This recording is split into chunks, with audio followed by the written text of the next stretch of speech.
In this video, I'm going to pull the curtain back. I'm going to show and explain concepts that you've never thought of, nobody has ever told you, and you've probably thought are counterproductive and counterintuitive to dog training, but they're actually the key to becoming a master dog trainer. Because the leash is never tight. That's why over there I said don't guide her around. I'm going to show you 3 practical and easy to learn moves that are going to greatly improve your dog's loose leash walking and your dog freaking out on other dogs. You're watching this video possibly because your dog is out of control, pulls you down the street. Those days are over. This video is going to help you. This is my deepest dive into my method. My method uses redirection and unpredictability. Everybody believes that we have to be super clear with our dog all the time. You don't. You want to be a little unpredictable with your dog because unpredictability is what is going to get your dog to go, where's this lady? I have to look at this lady. Is this lady turning? Is this lady walking into me? That is the key. So it's 3 moves that I'm going to boil down and show you many times. There's the butt touch right there.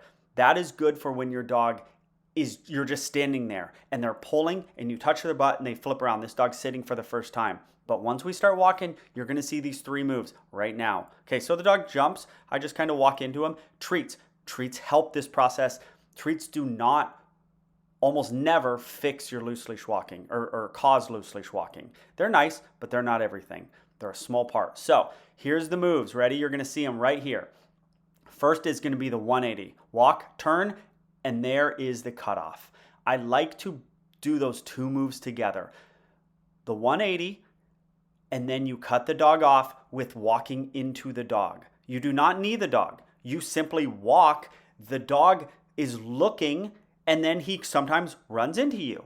But you have to do the 180 first. So watch this. We're going to keep doing it. And treats. Tons of treats. So we're going to walk. The dog leaves me, and I turn, give a little correction. Then I give a treat. Now we're going to walk more. Let's see if the dog leaves me. He's saying, I want to go over there. And I'm saying, yeah, but it doesn't matter. Again, walk right into the dog.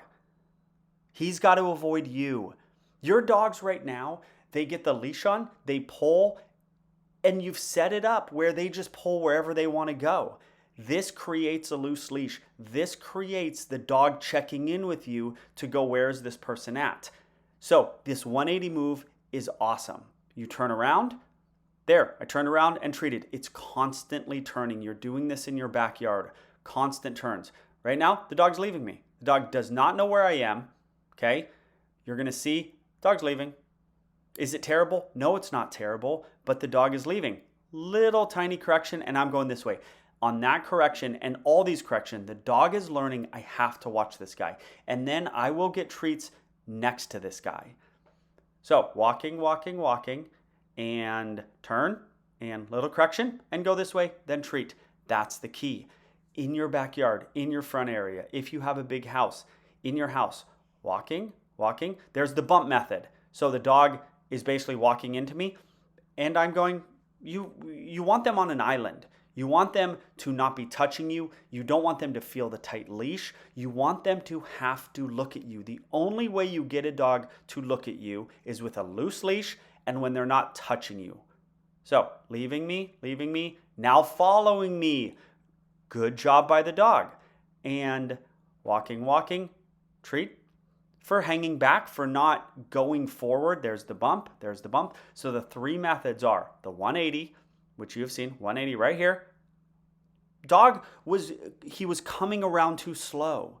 They need to be following your body. Every move you make. We're not going to get, this is not a perfect heel. This is loose leash walking. And at the end of this video, you're going to see this dog off leash. You saw the dog walk in, pulling as hard as it could possibly pull with the owner, right? That's many of your dogs. How are we going to possibly get a dog who is constantly trying to leave me or leave the owner? How are we going to get them to do the complete opposite? And it is to never pull and constantly be watching the owner off leash, which is pretty crazy that this dog after 10 minutes could be off leash. Now it's following me, following everywhere I go. You want the dog to key off of your body, checking in with you, gets treats. The treats don't compete. They never compete with smelling that bush, fighting that dog, playing with that dog. They almost never compete. The Force Free folks are like, avoid dogs, constantly treat. What other area in life do you just avoid and give your kids M&Ms? No. We give them love, we give them treats, we give them dessert, we take care of them. But there is a time to say, knock that off, and we're going to do this method. So 180s, I'm going to keep saying it, 180 right there, cutoff method where you walk into the dog, and the bump when the dog's leaving on you. 180 right there. Now the dog is doing really good. Totally keying off my body. That's what you want. Look at this. So good. Keying off my body. And you can start to lessen the treats a little bit once the dog is getting there. There's the 180. So the 180 and then the cutoff method. This dog is right now going, I have to watch this guy. This guy is crazy. This dog goes a bunch of different places. Unlike the people watching this video and people at home where the dog literally gets on a leash and it goes to the end of the leash and you take a left down the street and you go straight and you never turn or you never turn clearly and the dog just knows what's up. It's too clear. It's too predictable. You want to be unpredictable. Now we're off leash. There is no leash attached to this dog. Yes, the leash is next to me. That's the perfect middle step. The stimulus is still there, so the dog sees it and it kind of doesn't know, right? There's that unpredictability again.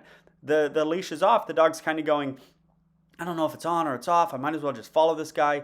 I'm going to drop the leash in a minute. Now the full stimulus of the leash is gone. No leash is it's not being used right now, but it's still kind of there, right? We're tricking the dog a little bit. This is sleight of hand. Then the leash gets dropped, and I have a dog 10 minutes ago was pulling as hard as it could. Now I have a dog who is keying off my body, who is checking in with me. Keep the treats up. So if this video has provided value to you, if you have learned something in this video, I try to make all my videos learning videos for the average person to not make their life more difficult, to not tell them e-collars are the answer or treats are the answer, but real value, then hit that subscribe button.